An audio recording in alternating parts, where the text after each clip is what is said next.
I've always believed that true character reveals itself in how people treat those they think can't benefit them. My name is Emma Miller, and this is how I learned just how right that belief was. Growing up, my parents taught me the value of hard work and humility. My father was a janitor at a prestigious tech company, and my mother cleaned houses for wealthy families. They worked themselves to the bone to give me an education, often going without so I could have what I needed. Emma, sweetheart, my mother would say, her hands rough from years of scrubbing. Knowledge is the one thing nobody can take from you. Those words echoed in my mind as I worked my way through college, studying finance and computer science. By day, I attended classes. By night, I cleaned offices just like my father. But I had a secret that kept me going. I was developing a revolutionary financial algorithm that could predict market trends with unprecedented accuracy. During my final year, while most students were partying, I was perfecting my program. Then, one ordinary Tuesday morning, everything changed. My algorithm caught the attention of a major investment firm. They offered me $75 million for it, plus a position on their board. I accepted the deal but kept my wealth hidden. I continued living modestly, investing wisely, and growing my fortune quietly. That's when I met James. He literally ran into me at a small cafe where I was working on my laptop. Hot coffee splashed across the table, barely missing my computer. "Oh God, I'm so sorry," he exclaimed, frantically grabbing napkins. His genuine distress made me laugh. "It's okay," I assured him, helping to clean up. "I'm Emma." "James, please let me buy you another coffee. It's the least I can do." One coffee led to dinner, and dinner led to more. James was kind, funny, and refreshingly down to earth. He worked as a high school teacher, passionate about making a difference in his students' lives. When he proposed 6 months later, I said yes without hesitation. Then I met his family. Patricia, my mother-in-law, lived in a sprawling house in an upscale neighborhood. Her husband, Robert, had passed away years ago, leaving her a comfortable inheritance. From our first meeting, she made it clear I wasn't what she'd envisioned for her son. "A cleaner's daughter," she said, eyeing me over her wine glass. "How quaint.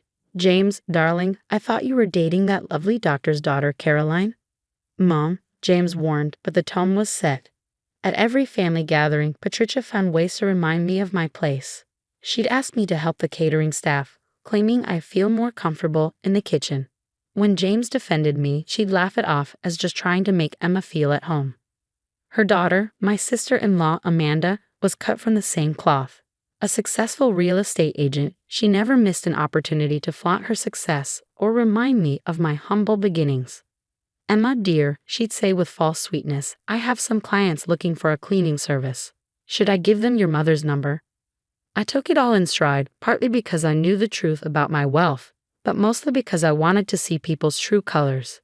James would squeeze my hand under the table, whispering apologies for his family's behavior, but never truly standing up to them. What they didn't know was that I had plans of my own. I'd been quietly buying properties throughout the city, including several in Patricia's prestigious neighborhood. The mansion next door to hers had been on the market for months, and through a series of shell companies, I acquired it for $12 million. The annual family reunion was approaching, a 3-day affair where relatives from across the country gathered at Patricia's house. This year, however, would be different.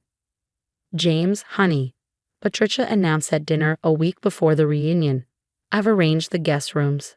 You'll stay in your old room, of course. Emma can use the basement. We need the good rooms for family who actually contribute to our gatherings." James shifted uncomfortably. "Mom, Emma's my wife. And as my daughter-in-law, she should be grateful for whatever accommodation she receives." Patricia cut in smoothly. "Besides, with her background, she's probably used to much worse." I simply smiled and said, "The basement will be fine, Patricia." If only she knew what was coming. The reunion began on a Friday. Cars filled Patricia's circular driveway as family members arrived. I helped carry luggage, serve drinks, and endure the usual snide comments about my background. That evening, as everyone settled into their luxurious guest rooms, I made my way to the basement with my small suitcase. The basement was cold and musty, with a narrow cot set up in the corner. As I sat on the creaking bed, I heard laughter floating down from above. Patricia's voice carried clearly through the vents. "Can you believe she actually took the basement without complaint? I told James he should have married Caroline. At least she knows how to carry herself in proper society. More laughter followed. I checked my phone. One new message from my property manager. Everything is ready for tomorrow's inspection, Mrs. Miller. The mansion next door has been fully furnished according to your specifications. I smiled in the darkness. Tomorrow would certainly be interesting. Saturday morning dawned bright and clear. I woke early, my back aching from the basement cot, and made my way upstairs. The kitchen was already bustling with activity as Patricia directed the catering staff for the day's brunch. "Oh, Emma. Good. Since you're up, make yourself useful and help Maria with the dishes," Patricia commanded, not even looking in my direction. "And do try to stay out of sight when the guests arrive. We have some very important people coming today." I caught James' eye as he entered the kitchen. He looked pained but remained silent, reaching for his coffee. The familiar sting of his passive acceptance made me straighten my shoulders. Just a few more hours. "Actually," I said calmly, checking my watch, "I have an appointment this morning." Patricia's head snapped up. "An appointment? During our family reunion? How incredibly rude." "Now, Mom," James began weakly, but Amanda cut him off as she swept into the kitchen.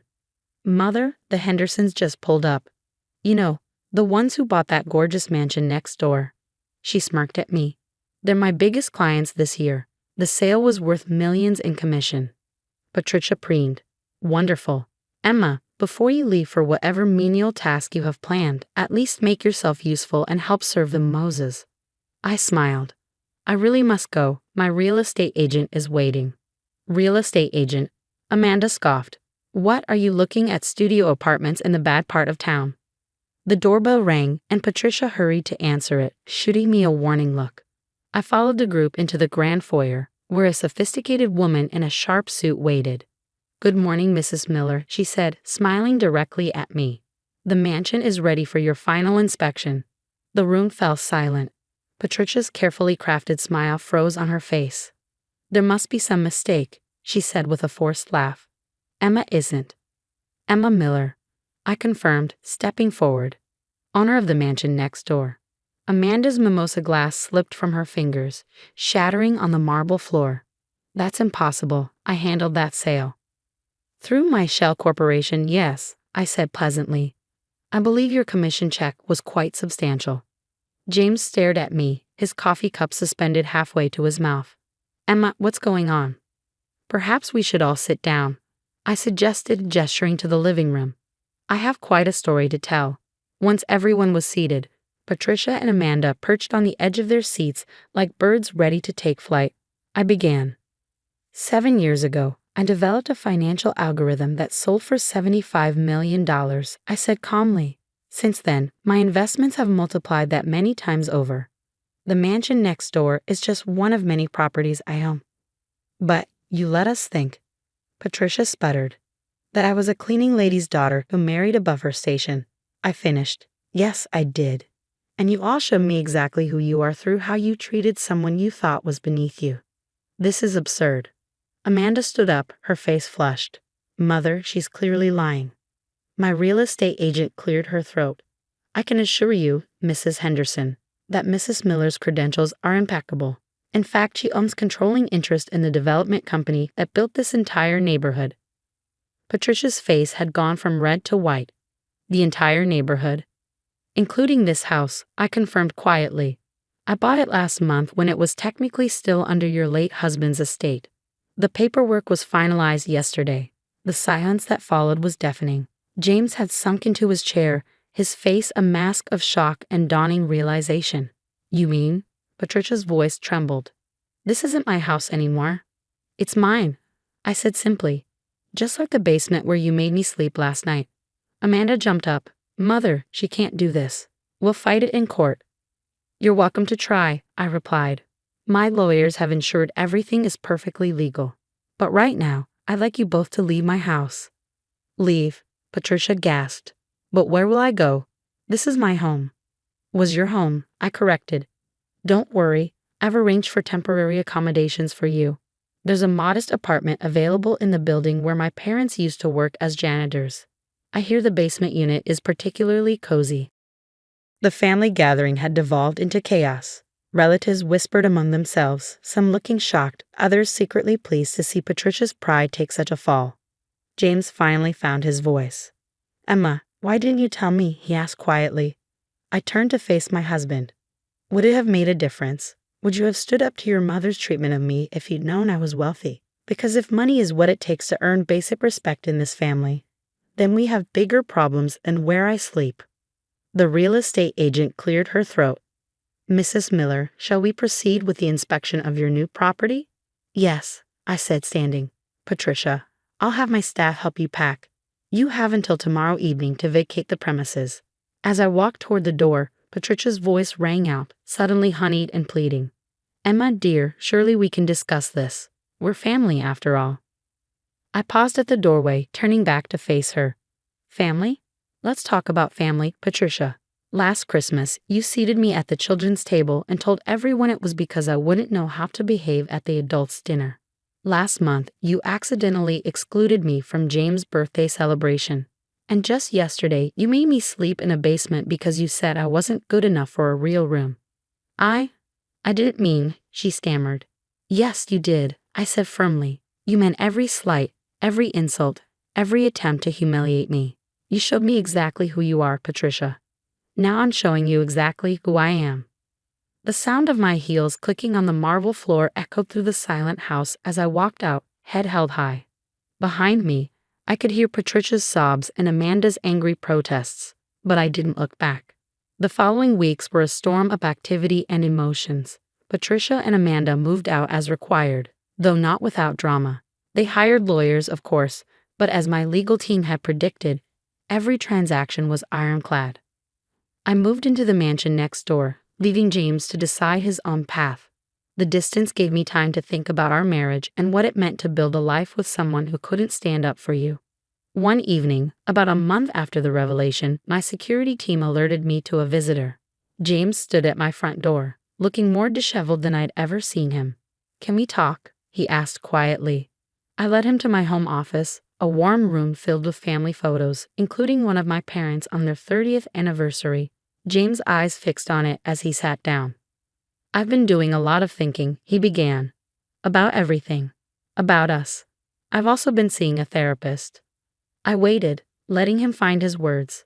"I failed you, Emma, not just at the reunion, but every time I let my mother treat you like you were beneath us.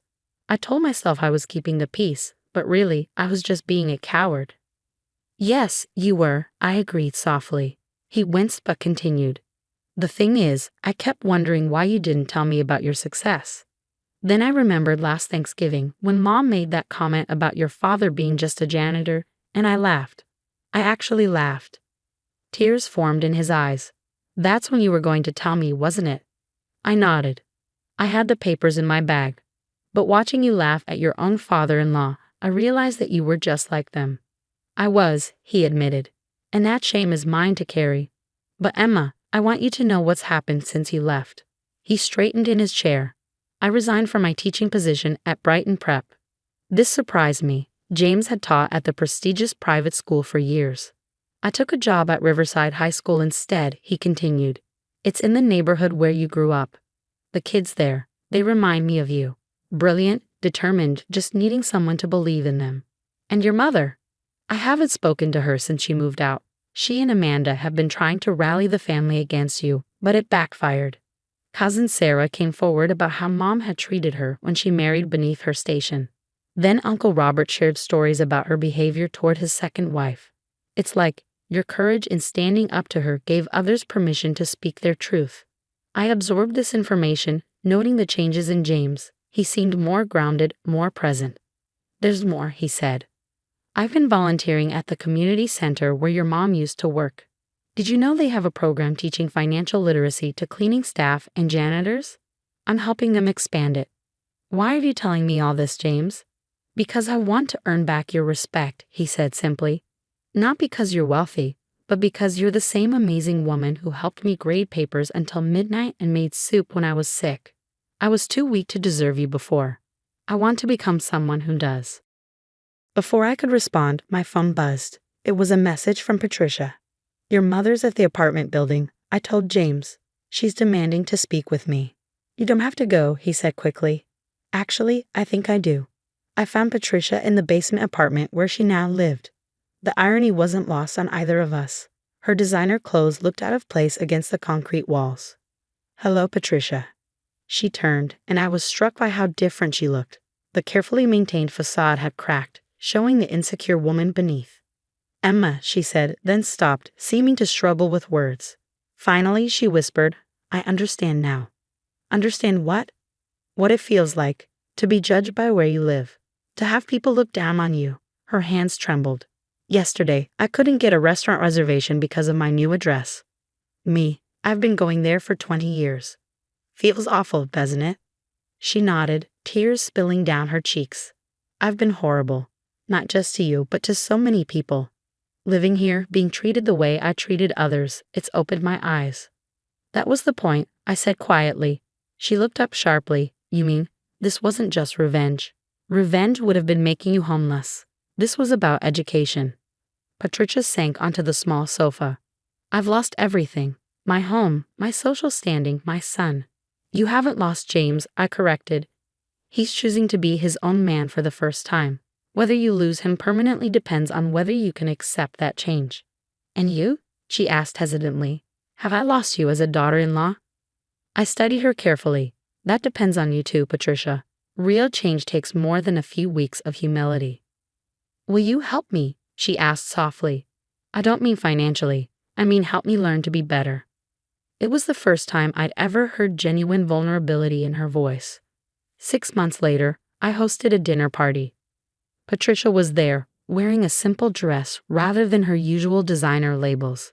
She helped in the kitchen not because anyone asked her to, but because she wanted to. Amanda came too, having recently started volunteering at a women's shelter, a requirement I'd added to her lease when she asked to rent one of my properties. James and I were still working on our marriage, taking things day by day. He'd proven his commitment to change not through grand gestures, but through consistent actions and unwavering support. As we sat down to dinner, I looked around the table. My parents were there, my father deep in conversation with James about the financial literacy program, which had expanded to 3 more community centers. My mother and Patricia were exchanging recipes, their previous class barriers dissolved. Emma, Patricia said during dessert, I wanted to thank you. For what? For teaching me that true worth isn't about where you live or what you own. It's about how you treat people.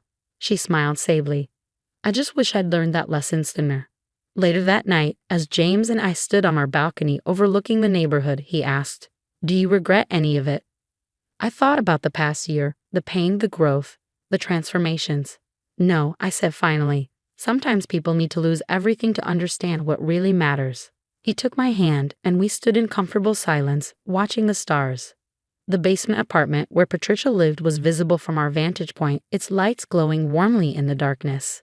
It stood as a reminder that sometimes the greatest gift you can give someone is the chance to become better than they were.